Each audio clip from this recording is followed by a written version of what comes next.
Good evening everybody. Potential energy in electrostatics पढ़ना है जो अपन एक बार पहले पढ़ चुके हैं, लेकिन फिर भी कुछ क्वेश्चंस मुझे ऐसे कराने हैं जो कि इसमें इंटीग्रेशन वगैरह लगेगा थोड़ा हाई लेवल के, तो थोड़ा सा मैं पुराना रिवाइज करूंगा, कुछ क्वेश्चंस नए कराऊंगा और उसके बाद जो है वो हायर लेवल के इंटीग्रेशन के क्वेश्चंस इसमें देखेंगे। तो अब पोटेंशियल एनर्जी किसको बोलते हैं, तो यहाँ पे देखें electrical potential energy possessed by an object by the virtue of two elements. Number one is the charge possessed by the object itself. दूसरा relative position of the object with respect to the electrically charged object. Sorry, पहला क्या है, वो बोल रहा है charge होना चाहिए। एक तो चार्ज होना चाहिए ऑब्जेक्ट में, दूसरा वो किसी और चार्ज के पास रखा होना चाहिए। मान लो कि कोई चार्ज नहीं है दुनिया में, पूरी ब्रह्मांड में कोई चार्ज नहीं और एक अकेला चार्ज रखा हुआ, तो उसमें कोई इलेक्ट्रोस्टैटिक पोटेंशियल एनर्जी नहीं आएगी। पोटेंशियल एनर्जी तब आएगी जब एक चार्ज ऑलरेडी रखा हुआ है और दूसरे को लेके आ रहा है। अब मान लो कि एक पॉजिटिव रखा हुआ और दूसरे को लेके आ रहा है वो निगेटिव और खींच के इधर साइड अपने आप ही आ रहा है, तो इसकी पोटेंशियल एनर्जी सिस्टम की कम हो रही, घट रही। और अगर पॉजिटिव में पॉजिटिव को ही खींच के लेके आ रहे हैं तो सिस्टम की इलेक्ट्रिकल एनर्जी पोटेंशियल एनर्जी बढ़ रही है। तो हमको जब खींच के लाना पड़ेगा तो वर्क करना पड़ेगा, इसलिए इन लोगों ने क्या किया कि वर्क डन से इस पोटेंशियल एनर्जी को डिफाइन कर दिया। Work done in bringing a charge from infinity to that point in the field of another electric charge is called electric potential energy. तो अब इसमें देखें पहला पॉइंट क्या बोल रहा है, ये पहला पॉइंट ये बोल रहा है कि जो चार्ज होना चाहिए, पहला पॉइंट क्या बोल रहा है कि इलेक्ट्रिकल पोटेंशियल एनर्जी के लिए the charge possessed by the object itself, इसका मतलब ऑब्जेक्ट में चार्ज होना चाहिए। दूसरा उसकी रिलेटिव पोजीशन होनी चाहिए किसी और इलेक्ट्रिकल चार्ज ऑब्जेक्ट के पास, तभी जाके पोटेंशियल एनर्जी आएगी। When the object is moved against the electric field, it gains some amount of energy which is in defined terms at the potential energy. ये इसकी डेफिनेशन। अब जब अपने को कुछ कार्य करना पड़ेगा तो external work is required to assemble the charged particles of a system by bringing them from infinity to a given configuration is called electrostatic interaction energy of the system या electrostatic potential energy। अब इसमें दो cases हैं, तो वो cases पढ़ने के पहले देखें, if charge particles are at infinite separation potential energy of the system is taken as zero. होती है कि नहीं होती मतलब नहीं है, लेकिन ली जाती है। As there is no interaction between them, क्योंकि वहां पे कोई इंटरेक्शन नहीं है। When these charges are brought closer from different configuration external work is required and energy is supplied to the system. अब दो केस कौन कौन से हैं, पहला केस है if the force between the charges is repulsive, work done by the external agent and the final potential energy of the system is positive। और दूसरा केस क्या है कि if the force between the charges is attractive, the work done by the system and the final potential energy of the system is negative। ठीक है, ये आप लिख लेना, एक बार मैं जरा समझा दूं इसको क्या बोलना चाहता है। वो बोल रहा है कि मान लो कि इधर एक इन्फिनिटी है, ये इन्फिनिटी है और इस पर एक चार्ज रखा हुआ है Q1, और इन्फिनिटी तो सब दूर होगी, ठीक है। इधर साइड एक चार्ज रखा हुआ है Q2 इनफाइनाइट डिस्टेंस पे। अभी इनके बीच की पोटेंशियल एनर्जी जीरो मानी जाएगी, लेकिन अगर अपन इसको उठा के यहाँ ले आए तो भी पोटेंशियल एनर्जी जीरो ही होगी, क्योंकि एक को लाने में कोई वर्क नहीं करना पड़ेगा। यहाँ जब फील्ड ही नहीं है तो वर्क किसके अगेंस्ट करोगे, कोई अपने आप ही आ जाएगा, इसको कोई रोकने वाला नहीं है। लेकिन जब यह आके बैठ गया तो इसने क्या किया कि अपना यहाँ पर इलेक्ट्रिक फील्ड फेंक दिया। अब इसके इलेक्ट्रिक फील्ड में कोई दूसरे को लाओगे, इसके एरिया में दूसरे को लाओगे तो लाने नहीं देगा, तो हमको क्या करना पड़ेगा कि दूसरे चार्ज को पकड़ के जबरदस्ती यहाँ लाना पड़ेगा। तो तुम्हें इस वाले केस में वर्क करना पड़ेगा, तो ये वर्क जो है वो इसमें एज ए एनर्जी स्टोर हो जाएगा।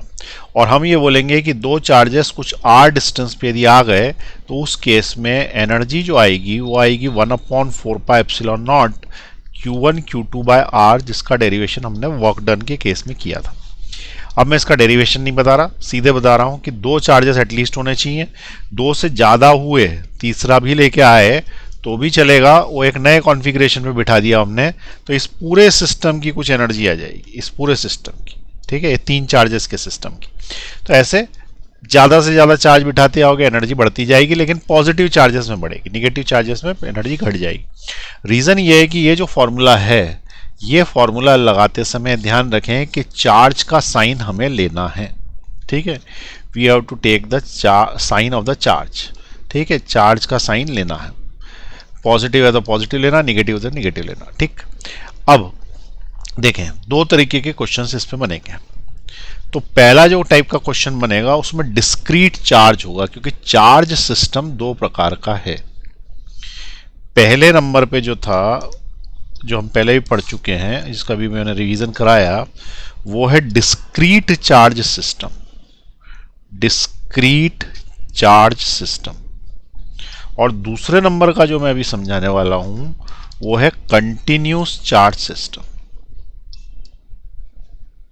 डिस्क्रीट चार्ज का मतलब क्या? टूटा टूटा, ठीक है, अलग अलग, टूटा टूटा, ठीक है। और कंटिन्यूस का मतलब लगातार। अब इसके एग्जाम्पल क्या है? तो जैसे एक चार्ज यहां रखा हुआ है Q1, दूसरा यहां रखा है Q2, यानी कि क्या, ये पॉइंट चार्जेस हैं, ठीक है। ये क्या है? Point charges. तो point charges are the example of discrete charge. ये टूटे टूटे चार्ज हैं। लेकिन plate charge, sheet charge, line charge, ये सारे के सारे कंटिन्यूस चार्ज। किसी प्लेट पे चार्ज है, किसी स्फीयर पे चार्ज है, या स्फीयर ही चार्ज्ड है, या फिर लाइन में चार्ज है, किसी भी तरीके का कंटिन्यूस चार्ज होना चाहिए। तो उस वाले केस में क्या होगा कि हम पोटेंशियल एनर्जी तो उसमें भी होगी, उसमें भी तुमने इतने सारे ये पॉजिटिव लाके जमाए ना यहाँ पे, तो वर्क किया होगा। अरे दो को लाने में ही वर्क करना पड़ता है, तो इतने सारे लेके आओगे यहाँ से यहाँ तक के, तो बहुत सारा वर्क करना पड़ेगा। जितना वर्क करोगे सब पोटेंशियल एनर्जी के रूप में स्टोर हो जाता है, क्योंकि वर्क कभी वेस्ट होता नहीं, और वर्क क्या होता है, हमेशा स्टोर हो जाता है। तो तुम्हारे पास दो तरह के क्वेश्चन आएंगे, पहला डिस्क्रीट चार्ज, टूटा टूटा, और दूसरा कंटिन्यूस। डिस्क्रीट चार्ज में क्या करोगे, तुम फॉर्मूला लगाओगे U is equal to 1/4πε0 Q1 Q2 by R sign सहित।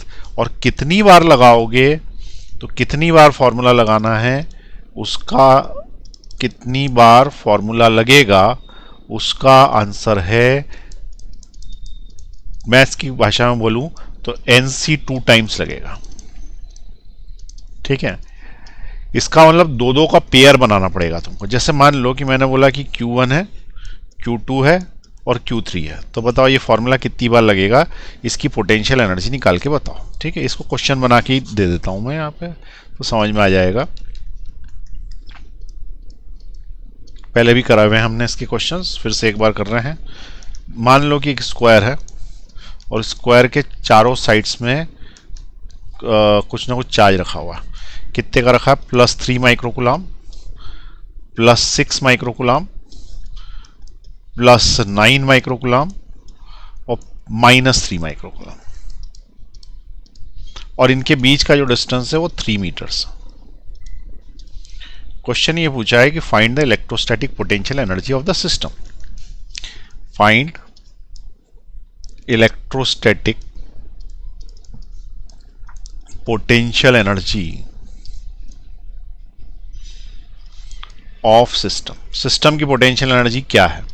तो सबसे पहली चीज ये है कि चार लोगों का जमावड़ा इकट्ठा करने में हमें वर्क करना पड़ा, क्योंकि ये सब इन्फिनिटी पे बैठे हुए थे। तो एक एक को जब अपन लेके आए तो हमको वर्क करना पड़ा, यहाँ पे इकट्ठा करना पड़ा। इसको पहले इन्फिनिटी से लाए, कोई वर्क नहीं करा, इसको लाए तो कुछ वर्क करना पड़ेगा। पहले वाले को क्यों नहीं करना पड़ता? क्योंकि पहले कोई था ही नहीं ना, इसलिए उसको वर्क नहीं करना पड़ता।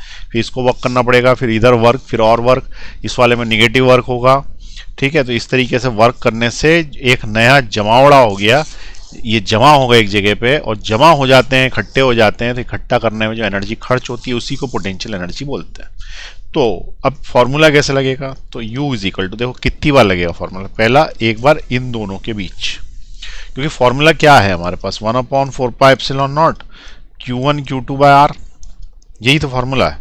तो इसमें क्या बोलता है कि एक बार में मैं दो ही चार्जेस का पोटेंशियल एनर्जी निकाल पाऊंगा। अब जब दो ही चार्जेस की पोटेंशियल एनर्जी निकाल पाओगे तो एक बार तुमको इसको लेना है और इसको लेना है, फॉर्मूले में रख देना। अगली बार इसको और इसको फॉर्मूले में रख देना, फिर इसको और इसको फॉर्मूले में रख देना, फिर इसको और इसको फॉर्मूले में रख देना, 4 बार हो गया। फिर इसको और इसको फिर फॉर्मूले में रख देना 5, और इसको 6 बार हो गया।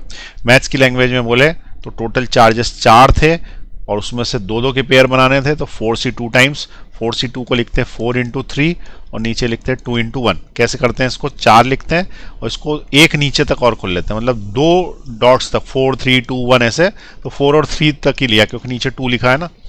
तो 2 तक लिया और 2 को 1 तक ओपन कर लेते हैं नीचे घटाते घटाते। अब इसको कैंसिल आउट करोगे तो 6 आ जाएगा। जैसे मान लो कि मैं लिखता 8C3, 8C3 का मतलब होता मैं इसको लिखता 8 7 6 3 डिजिट्स तक, और 3 को लिखता 3 2 1, ये इससे कैंसिल हो जाता है। 8 7 56, 56 टाइम्स आंसर आता है इसका, 56 आंसर आता है। ठीक है, तो ये क्या है, NC2 6 बार फॉर्मूला लगाना पड़ेगा। अब 6 बार फॉर्मूला लगाना पड़ेगा तो देखो 1/4πε0 तो कॉमन ही हो जाएगा। अब 6 बार लगाना पड़ेगा तो साइन सहित लगाना, चिन्ह पॉजिटिव निगेटिव लेना है। ठीक है, क्योंकि स्केलर है। ठीक है, पोटेंशियल एनर्जी होती है वो स्केलर होती है, पोटेंशियल एनर्जी इज स्केलर। अब लगाओ फॉर्मूला, तो this into this that is 3 micro into 9 micro into micro का 10⁻⁻12 अपॉन डिस्टेंस 3। एक बार लग गया फॉर्मूला ये इनके और इसके बीच में, फिर इसके बीच में लगाओ तो माइनस साइन लेना है, तो -9 इंटू 3 इंटू 10⁻⁻12। भाई 3 माइनस का माइनस आगे ले लिया, 9 लिया, 3 लिया, माइनस लिया, माइक्रो का -6, माइक्रो का -6, माइक्रो का -12 हो गया। इनके बीच की दूरी भी 3 मीटर, तो अपॉन में 3। ठीक है, इस तरीके से लगाते जाएं, इसके और इसके बीच में भी लगा दें, तो अब की बार फिर माइनस आएगा, तो -3 into 6 into 10⁻⁻12 divided by distance 3। ठीक, फिर उसके बाद अब किस किस के बीच में रह गया, यहाँ से चालू किया था ना, इन दोनों का हो गया, इन दोनों का हो गया, इन दोनों का हो गया, इन दोनों का बच्चा। ठीक है, तो लास्ट इन दोनों का एक और बच्चा डाल देते हैं, प्लस में 3 इंटू 6 इंटू 10⁻⁻12 डिवाइडेड बाय 3। ये तो हो गए भाई कॉर्नर के। अब डायगोनल वाले 2 आएंगे, तो डायगोनल वाले कौन कौन से हैं, एक तो ये है, ये इसके साथ यूं में, तो it will B 9 into 6 into 10⁻⁻12 divided by, इनके बीच का डिस्टेंस होगा 3√2 पाइथागोरस से, क्योंकि ये भी 3 है और ये भी 3 है, तो ये कितना हो जाएगा 3√2 पाइथागोरस से, तो इट इज 3√2। उसके बाद एक डायगोनल और बच गया, वो डायगोनल कौन सा है, इसके और इसके बीच में, तो हो गया माइनस में आएगा वो, -3 into 3 into 10⁻⁻12 divided by distance, वही होगा 3√2। इसको कैलकुलेट करने से आएगी। अब लिख लेते हैं इसकी वैल्यू, तो u इज इक्वल टू, देखो इसकी वैल्यू सबको पता है, 9 इंटू 10⁻9 ब्रैकेट, ये वाला इससे 3 बार कैंसिल, ये वाला इससे 3 बार कैंसिल, ये इससे 3 बार कैंसिल, ये इससे 3 बार कैंसिल, ये इससे 3 बार कैंसिल, ये इससे 3 बार कैंसिल। 10⁻⁻12 सब में है, बाहर ले लेता हूँ, तो इंटू 10⁻⁻12 कॉमन लिया, सबके पास था, बाहर ले लिया। अब बचा यहाँ पे 9, इसमें से क्या बचा 9, इसमें क्या बचा 9, तो -9, इसमें बचा माइनस का 6, इसमें बचा 6 प्लस का 6, इसमें बचा 6 अपॉन √2, नहीं ये 3 भी है, 18 हो गया, प्लस 18 अपॉन √2, इसमें बचा 3/√2 माइनस का 3/√2। चेक कर ले एक बार, 3 से 3 कैंसिल, 9 बचा, 3 से 3 कैंसिल, 9 बचा, 3 से 3 कैंसिल, 6 बचा, 3 से 3 कैंसिल, 6 बचा, प्लस का 3 18/√2 और 3/√2। ठीक, चलिए अब इसके बाद अगली स्टेप हो जाएगी 9 इंटू 10⁻⁻3, क्योंकि 9 में से 12 गए 3, ये कैंसिल, ये कैंसिल, 18 में से 3 गए तो 15 बचे, तो 15/√2, ये इसका आंसर आएगा। 9 5 45, 4 135/√2 इंटू 10⁻⁻3 जूल्स। इतनी एनर्जी इस सिस्टम में है पॉजिटिव। इसका मतलब अगर एनर्जी पॉजिटिव आ रही है तो इसको लाने में एक्सटर्नल एजेंट ने वर्क किया, मतलब हमने वर्क किया, बाहर से हम लेके आए। ठीक है, since energy is positive, work is done by external agent। External agent मतलब कौन, कोई बाहर का व्यक्ति उठा के लेके आया, अपने आप नहीं आ गया, ऑटोमेटिक नहीं हुआ है। ठीक है, और पॉजिटिव एनर्जी है। अब कभी मान लो कि उसने बोला कि इस सिस्टम को डिसअसेंबल करने में कितना वर्क करना पड़ेगा। ठीक है, इसी का पार्ट बी क्या पूछा उसने, B part, what amount of work is to be done to disassemble the system। इसका मतलब सिस्टम की तोड़ फोड़ में कितना वर्क करना पड़ेगा। तो देखो ये बैठे कहाँ थे, पहले तो ये लोग स्वर्ग में बैठे थे ना, मतलब इन्फिनिटी में। तो ये चारों को इन्फिनिटी भेजने में कितना वर्क करना पड़ेगा ये पूछा उसने। डिसअसेंबल करने का मतलब इन्फिनिटी भेजने में कितना वर्क करना पड़ेगा। तो बेसिकली क्या है कि ये जो वर्क आया है तुम्हारा, ये चारों को यहां लाने का वर्क है। और अगर तुमने बोला कि वापस इन्फिनिटी पहुंचाना है तो इतना ही वर्क करना पड़ेगा, लेकिन निगेटिव में करना पड़ेगा। तो इस क्वेश्चन का आंसर क्या आएगा, यही आएगा, amount of work is same जो ऊपर दिया है, परंतु माइनस में देना पड़ेगा। तो work done is equal to -135/√2 into 10⁻³ joules. उसमें माइनस क्यों हुआ, क्योंकि ये वर्क में ये एनर्जी अगर जोड़ोगे तो जीरो आ जाएगा, और जीरो आ जाएगा तो उनकी पोटेंशियल एनर्जी जीरो होगी, और जीरो कहाँ पे होती है, इन्फिनिटी पे, इसलिए ये चारों के चारों इन्फिनिटी पहुंच जाएंगे। तो असेंबल करने में जितना वर्क करना पड़ता है, डिसअसेंबल करने में भी उतना ही करना पड़ता है। ठीक है, तो कभी भी वो बोले कि डिसअसेंबल करना है तो उतना ही वर्क करना पड़ेगा।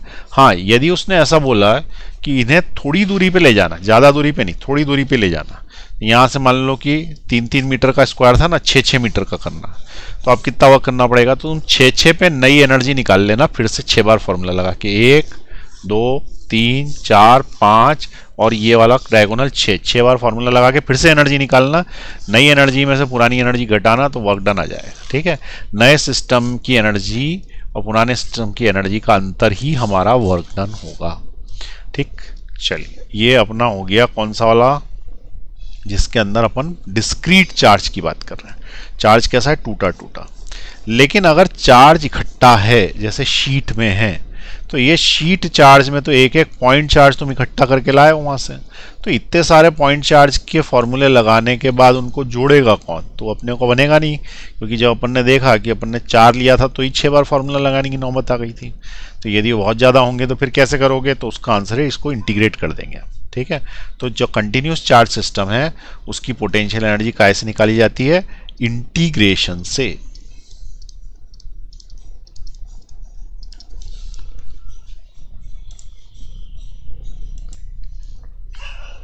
तो कंटिन्यूस पॉइंट चार्ज की अपन इंटीग्रेशन से निकाल देंगे। ठीक है, चलिए अब आप इसको एक बार नोट कर लें तो ये आपको क्लियर हो जाएगा, पूरी पिक्चर आ गई है अपने पास कि कंटिन्यूस सिस्टम भी हो सकता है, डिस्क्रीट भी हो सकता है। नोट करें, पॉज दबाएं। चलिए नीचे ले रहा हूं मैं, पॉज दबाएं, लिख लें पूरा, और नीचे ले रहा हूं, फॉर्मूला लिख लें पोटेंशियल एनर्जी का।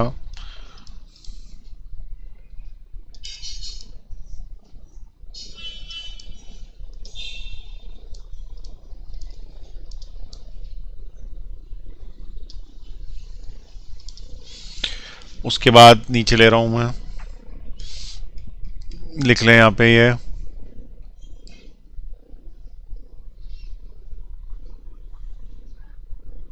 और नीचे ले रहा हूं मैं, करें वाला क्वेश्चन में लिखें,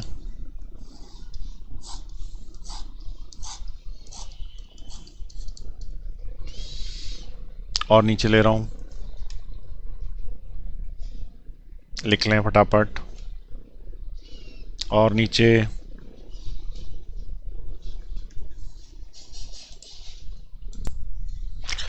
चलिए अब एक 3 डायमेंशनल का क्वेश्चन करते हैं।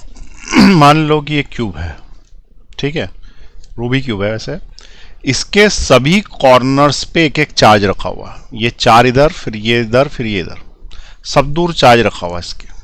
ठीक है, अब वो ये पूछ रहा है कि बताओ सब दूर यदि q चार्ज रखा है और इसका डिस्टेंस a है, एज का डिस्टेंस कितना है, a है, तो बताओ इस सिस्टम की पोटेंशियल एनर्जी क्या है। ठीक है, चार्जेस कहाँ रखे, कोने कोने पे। अब पहली चीज कितने चार्ज रखे हुए हैं, तो देखेंगे ना, 4 इधर रखे होंगे और 4 इधर रखे होंगे, 8। तो 1 2 3 4 5 6 7 8 कोने होते हैं। 8 में कितनी बार फॉर्मूला लगेगा, 8c2 टाइम्स। ठीक है, 8c2 टाइम्स फॉर्मूला लगेगा।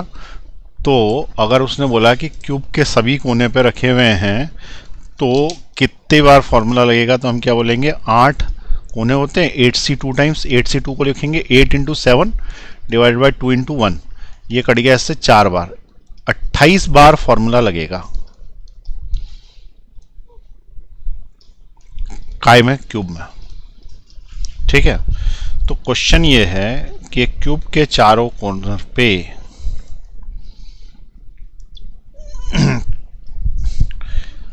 ऑन ऑल द कॉर्नर्स या vertices of a cube a charge small q is placed. Find potential energy of the system. If the sides of cube is small है, cube की side small है, 28 बार formula लगेगा। ठीक है, अब देखो cube बनाता हूं, जब तक तुम क्वेश्चन लिख लो।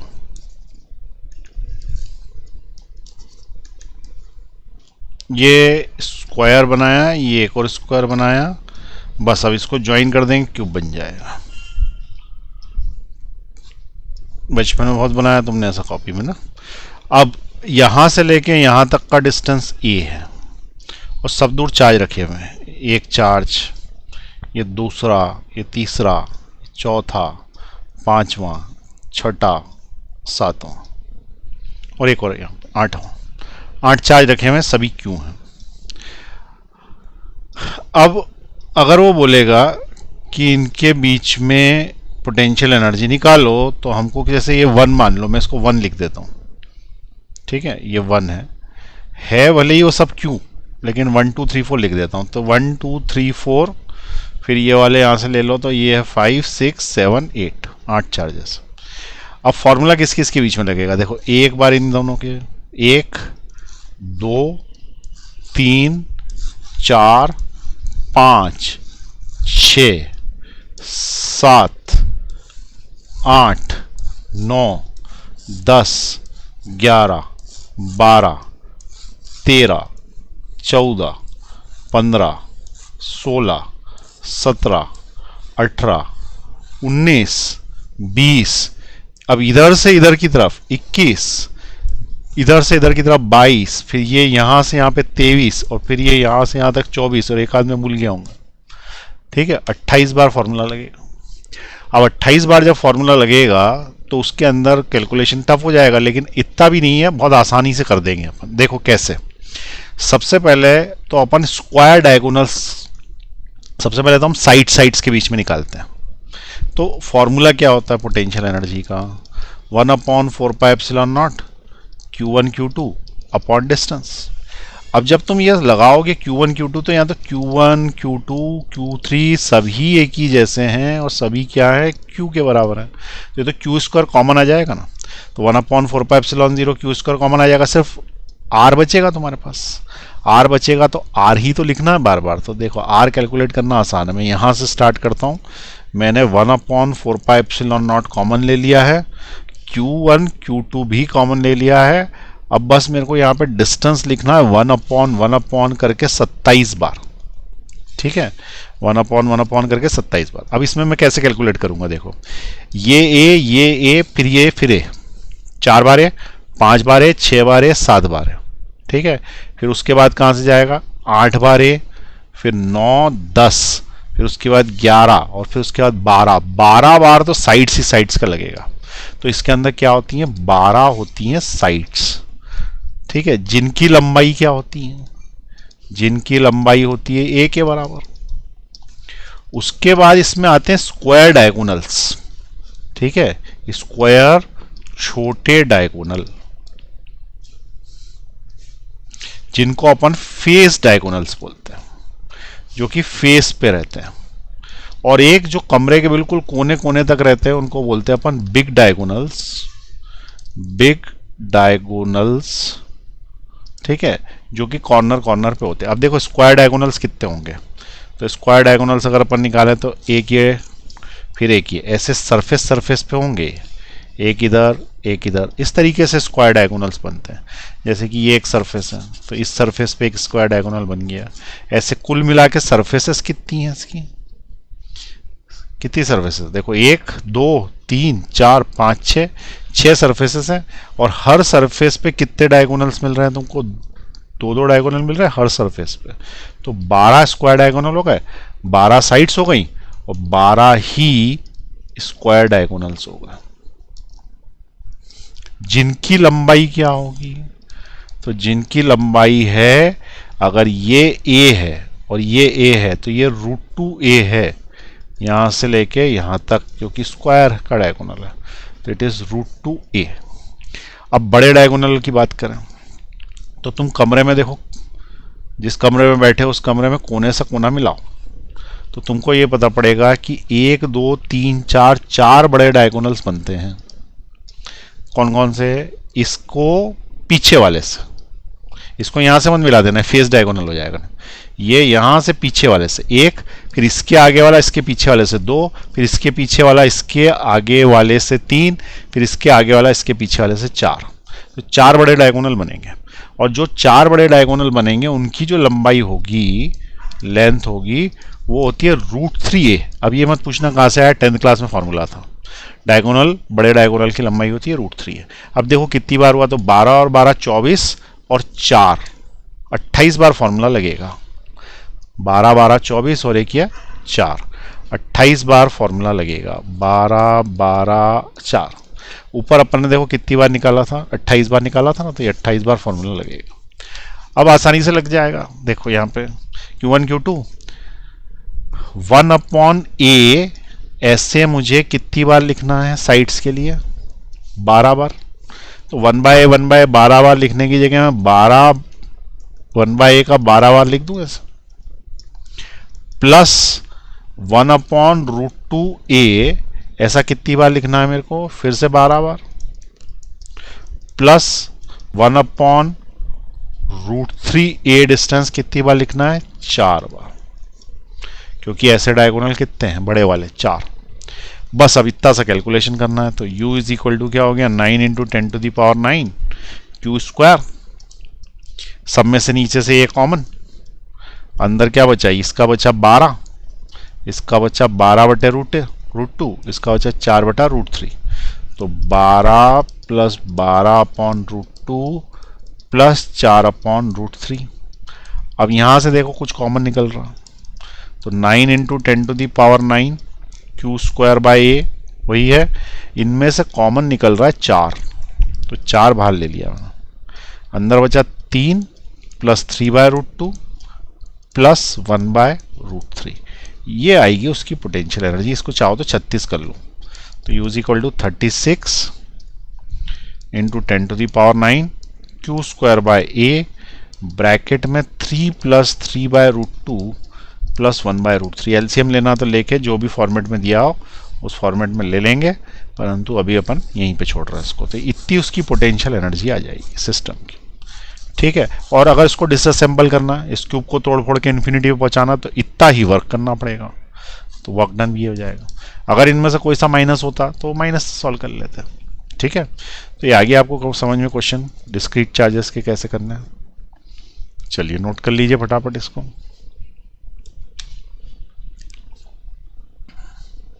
पॉज दबाएं, नीचे ले रहा हूं मैं, पॉज दबाएं,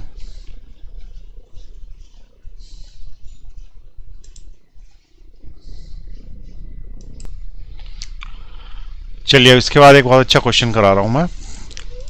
देखें उसमें कंसेप्ट ध्यान दें, उसका क्या समझाया जा रहा है। 2 चार्जेस रखे हुए हैं, ठीक है, दोनों पॉजिटिव हैं Q1 Q2 और कुछ दूरी पे रखे हुए, ठीक है। तो एक चार्ज को छोड़ दिया। अच्छा क्वेश्चन है ये। There are two positive charges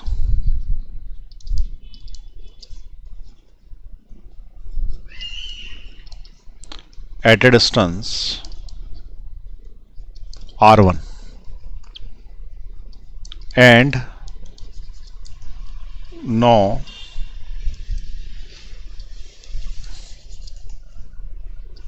one of them is released। अच्छा, one of them रिलीज करो या दोनों रिलीज कर दो, कोई फर्क नहीं पड़ता।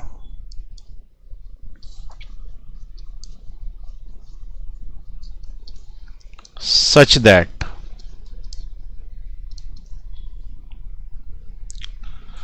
तो उसमें एक काम करो, एक को फिक्स कर देते हैं। नाउ दे आर रिलीज की जगह one of them is released, ताकि तुमको आसानी समझ में आएगा। फिर अगले क्वेश्चन में दोनों को रिलीज कर देंगे, ठीक है। तो अलग अलग तरीके, तो one of them are them is released, एक को छोड़ा, अगले ही क्वेश्चन में दोनों को कर देंगे, ठीक है, याद रखना।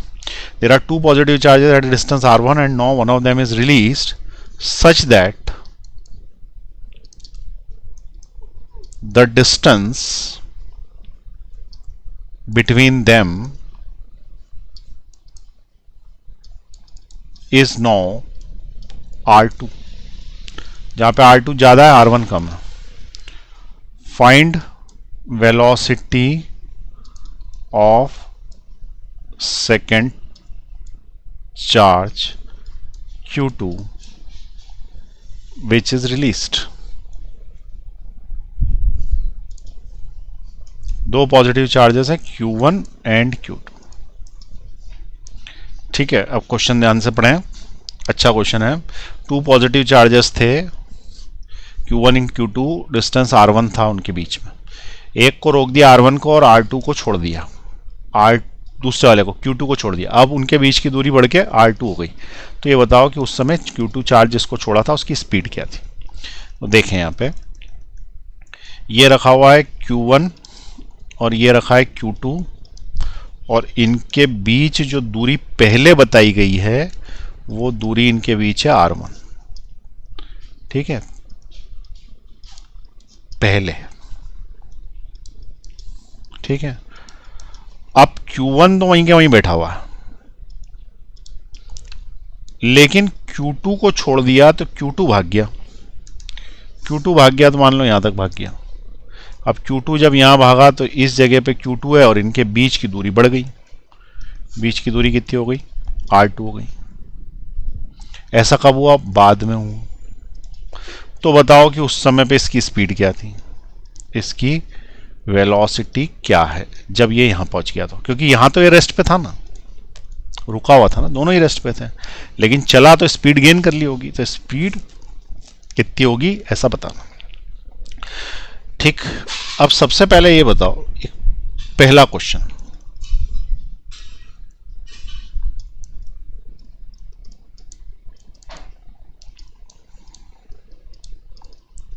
पहला क्वेश्चन थॉट प्रोवोकिंग क्वेश्चन, जो सोचने में मजबूर कर देगा और बहुत सारे इसका आंसर शायद गलत भी बताएंगे। ये बताएं कि जब इसको छोड़ा तो ये यहां से चल दिया और चलता गया, कहां जाएगा। तो उसका आंसर तो चलते ही जाएगा। जाएगा कहां, मतलब इन्फिनिटी पे जाएगा, और क्या, सही है, इन्फिनिटी पे ही जाएगा। तो जब ये चलता ही जाएगा तो क्वेश्चन ये पूछा है कि इसकी स्पीड कुछ गैदर कर ली होगी। जैसे जैसे ये दूर जाता जाएगा, करोड़ों किलोमीटर दूर और ज़्यादा दूर और ज़्यादा दूर, तो इस पे लगने वाला फोर्स कम होगा कि ज़्यादा होगा। जो ये लगा रहा है, ये प्लस बैठा ना यहाँ पे, ये प्लस नहीं तो प्लस को धक्का दिया था। पहले ये ऐसे बैठे थे, इसने इसको धक्का मारा, खुद तो हिला नहीं वहाँ से क्योंकि ये तो रेस्ट पे था। इसने धक्का किसको मार दिया, प्लस प्लस को रिपल्शन करता है, इसने इसको धक्का मार दिया। जैसे ही इसको धक्का मारा, ये चल दिया इधर। अब चल दिया, अब रुकेगा थोड़ी, तो इनर्शिया में आ गया। एक बार कोई चीज चल देती है ब्रह्मांड में तो चलती रहती है। जैसे अर्थ एक बार घूम रही है, सन के आसपास घूमे जा रही है, इनर्शिया में, ठीक है। तो ये एक बार चल दिया तो चलता ही जाएगा, कहाँ जाके रुकेगा, इन्फिनिटी में। तो क्वेश्चन ये पूछा है इसने कि इसके ऊपर लगने वाला फोर्स डिक्रीज होता जाएगा, इंक्रीज होता जाएगा, वही रहेगा। Force is constant. दूसरा ऑप्शन है फोर्स इज रिड्यूसिंग, कम होता जाएगा। तीसरा फोर्स इज इंक्रीजिंग, बढ़ता जाएगा। तो बताओ क्या होएगा, सोचो पहले। ये थॉट प्रोवोकिंग क्वेश्चन नहीं है, अगला जो आने वाला वो है, लेकिन उस पर बेस्ड है।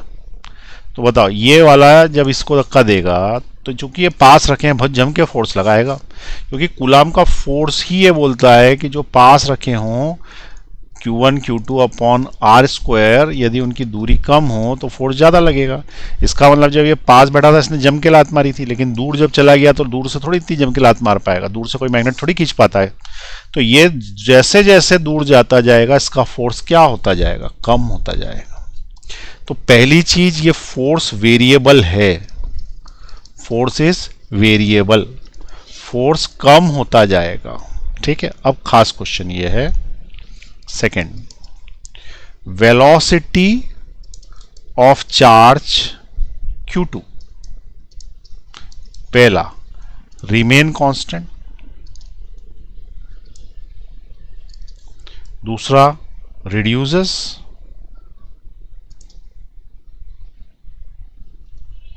नंबर 3 increases with time और distance। जैसे जैसे डिस्टेंस बढ़ेगा वैसे वैसे उसकी स्पीड बढ़ेगी घटेगी वही रहेगी, वेलोसिटी बढ़ेगी घटेगी वही रहेगी। बताइए, जैसे जैसे डिस्टेंस बढ़ेगा, भैया ये चार्ज तो चल दिया, ये चार्ज चल दिया, ये आगे जा रहा है, ठीक है, आगे जाता जा रहा है, इस पर फोर्स कम होता जा रहा है, इसकी स्पीड कम होती जाएगी ज़्यादा होती जाएगी वही रहेगी। बताइए ध्यान से सोच के।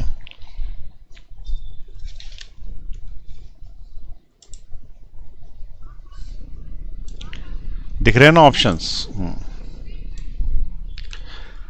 तो देखिए इसका आंसर है समय के साथ साथ इसकी स्पीड बढ़ती ही जाएगी।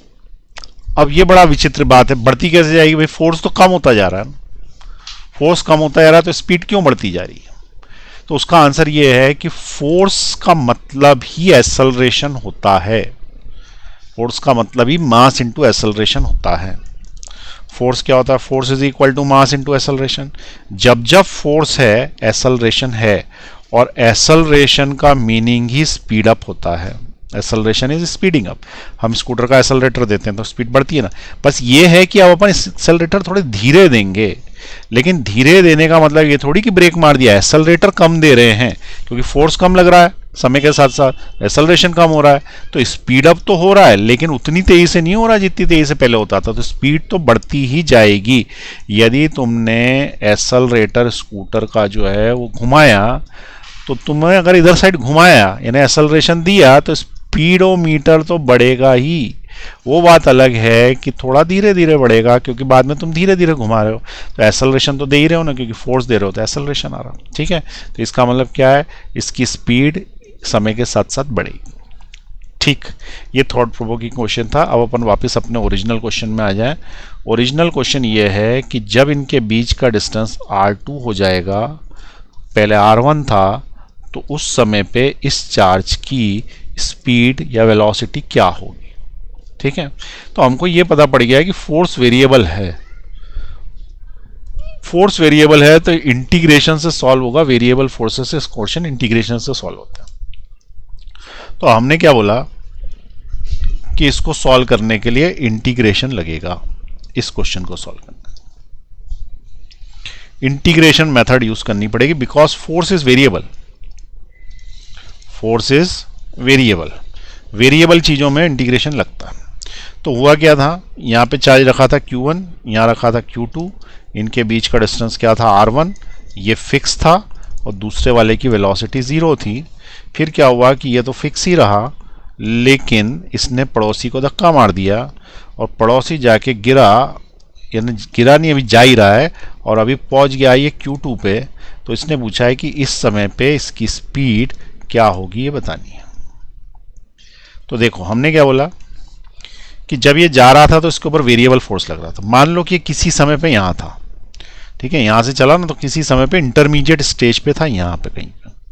तो इंटरमीडिएट स्टेज पे उसने मान लो कि dx डिस्टेंस कवर किया, इसने, इस चार्ज ने इंटरमीडिएट स्टेज पे, बीच में कहीं पर, इंटरमीडिएट स्टेट पे बीच में कहीं पर उसने dx डिस्टेंस कवर किया। तो वर्क डन अगर अपन निकालें तो it will B force into small displacement dx। Work done का फॉर्मूला क्या होता है? Force into distance. यहाँ पे वैसे बेसिकली तो वेक्टर लगाना चाहिए कि डिस्प्लेसमेंट है वो, और उसको ऐसा ओपन करना चाहिए एफ डी कॉस थीटा से, ठीक है। यहाँ पे भी एफ डी कॉस थीटा भी डाल सकता हूँ, where theta is the angle between force and displacement. अब जो वर्क होगा it is equal to force. Force कितना होगा जब इस स्थिति पे होगा? तो यहाँ से यहाँ तक की इंटरमीडिएट डिस्टेंस x ले लो, तो फोर्स होगा इसका 1/4πε0 q1 q2 upon x square into d x into cos of theta डालना।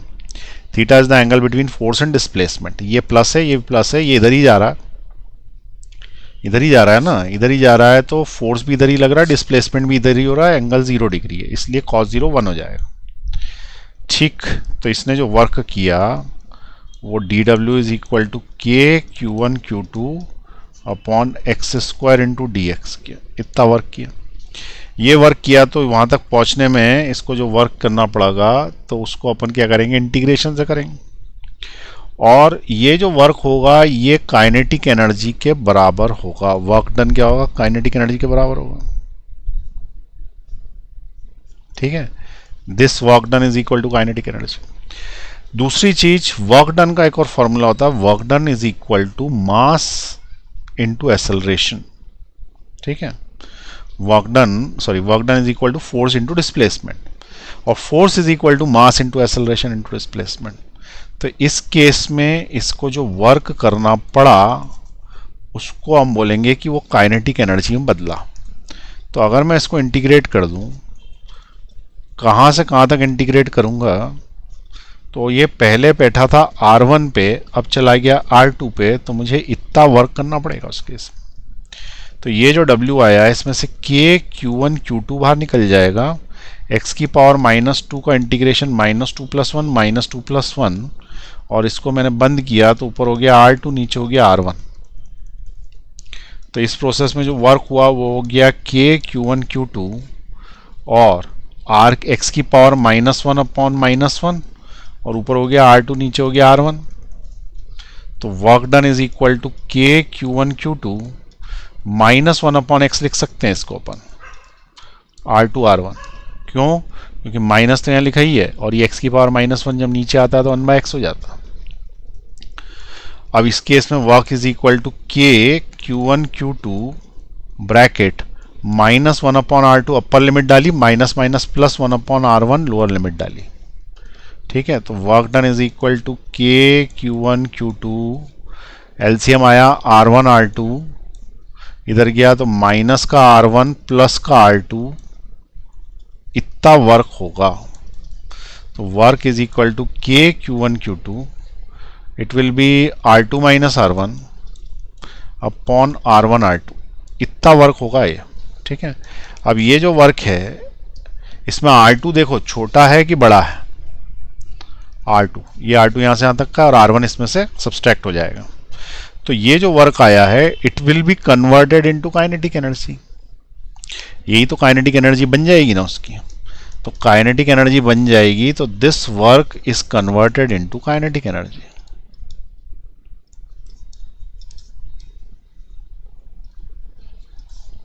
Into kinetic energy of the second charge, क्योंकि पहला तो चल ही नहीं रहा ना, और सेकेंड की काइनेटिक एनर्जी कितनी है? ½ mv², और ये इसके बराबर हो जाएगी K Q1 Q2, ऊपर आ रहा R2 - R1 upon R1 R2, और इसको अगर नीचे ले जाऊं, क्रॉस कर दें यहाँ से, ये 2 और m, तो वेलोसिटी मिल जाएगी। तो velocity square is equal to 2K Q1 Q2 upon में मास आ गया, mass of that charge R2 minus R1, R1 R2 कौन सा चार्ज जो कि चल रहा है। Velocity will be under root of 2k q1 q2 upon m bracket में R2 minus R1, R1 R2, ये वेलोसिटी आएगी उसकी। ठीक है, ये वेलोसिटी आ जाएगी उसकी। तो इस वेलोसिटी से सेकंड वाला चल रहा होगा। अब ये जो अप्रोच अपन ने लगाई ना, ये मैकेनिक्स की अप्रोच लगाई, इसके अंदर हमने क्या किया, इंटीग्रेशन करना पड़ा। यदि तुम इंटीग्रेशन से बचना चाहते हो इस तरीके के क्वेश्चन में, तो इंटीग्रेशन मेथड नहीं लगाते हुए हम एनर्जी मेथड भी लगा सकते हैं। ठीक है, तो दूसरा जो मेथड है उसका नाम क्या है, एनर्जी मेथड। तो ये वाला था फर्स्ट मेथड इंटीग्रेशन जो अपन ने देख लिया। अब देखो दूसरा मेथड लगा रहे हैं अपन, एनर्जी मेथड। सेम क्वेश्चन है, आसानी से आएगा। Second method is energy method. Energy method से भी हम सेम आंसर निकाल लेंगे, लेकिन कम स्टेप्स लगेगी। क्वेश्चन ये था कि Q1 यहाँ रखा था, Q2 यहाँ रखा था, इनके बीच की दूरी थी R1, फिर Q1 अभी भी यहीं है, ये पहुंच गया Q2 यहाँ पे, इनके बीच की दूरी है R2। This is situation 1, this is situation 2। हम ये बोलेंगे कि फर्स्ट केस में एनर्जी निकाल लो, तो it is K Q1 Q2 by R1। Second case में एनर्जी निकाल लो, K Q1 Q2 bye R2। इनके बीच में चेंज होगा एनर्जी में, एनर्जी में चेंज होगा। तो पहले एनर्जी ज़्यादा थी कि बाद में एनर्जी ज़्यादा, तो उसका आंसर है कि पोटेंशियल एनर्जी पहले ज़्यादा थी क्योंकि पास पास थे, फिर दूर चले गए तो पोटेंशियल एनर्जी कम हो गई, लेकिन ओवरऑल एनर्जी कांस्टेंट रही सारी मिला के, क्योंकि एनर्जी कंजर्वेशन होता है। तो एनर्जी में चेंज का मतलब कौन सी एनर्जी में चेंज, पोटेंशियल एनर्जी में चेंज। तो it is equal to U1 minus U2, और ये चेंज पॉजिटिव आएगा क्योंकि पहले वाली ये वाली ज़्यादा है और ये वाली एनर्जी कम है। ठीक है, तो चेंज निकाल लिया मैंने, positive change, which is equal to K Q1 Q2 common, bracket में 1/R1 माइनस 1/R2। भाई K Q1 Q2 इधर भी है, तो कॉमन निकल के बचा क्या, 1/R1 माइनस 1/R2, ये लिख दिया। तो it is equal to K Q1 Q2 R2 minus R1 upon R1 R2।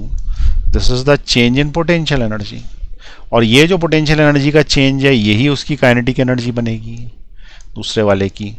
तो half mv², it is converted into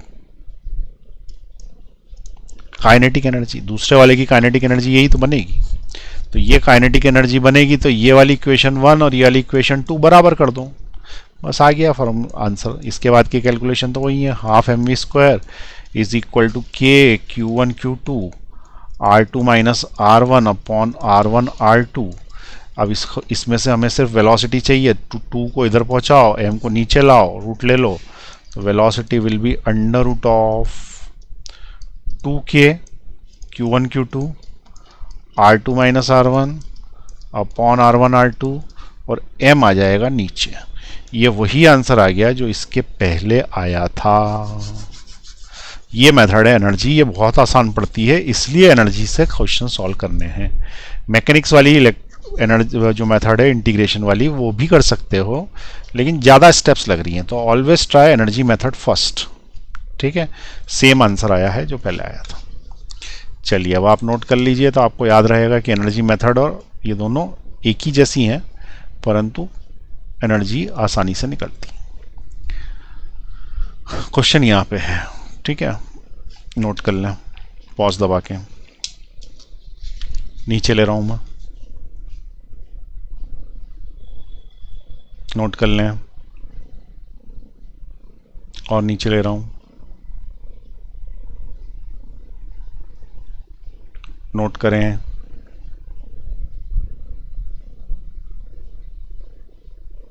और नीचे ले रहा हूं मैं, नोट करें। एक बार में कुछ समझ में नहीं आया दोबारा देखें वीडियो को, भले ही 1 घंटे का वीडियो 2 घंटे तक देखना पड़े, डबल देखना पड़े, पर आ जाना चाहिए समझ में अच्छे से। वीडियो में तो ये फ़ायदा है, बार बार देखा जा सकता। चलिए नीचे ले रहा हूँ मैं,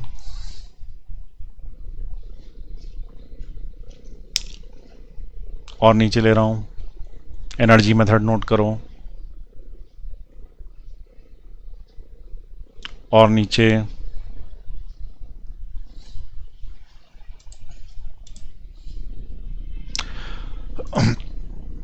तो ये आज आपको समझ में आया। हमने आज पॉइंट चार्ज की एनर्जी वाले क्वेश्चंस करे हैं। अब हमको कंटिन्यूस चार्ज डिस्ट्रीब्यूशन की एनर्जी, जैसे स्फीयर की एनर्जी, स्फीयर पूरा हैवी होगा तो उसकी एनर्जी, उसको बोलते हैं कंटिन्यूस चार्ज डिस्ट्रीब्यूशन की एनर्जी, ये भी करना है। तो अगली क्लास में देखते हैं आगे, ठीक है।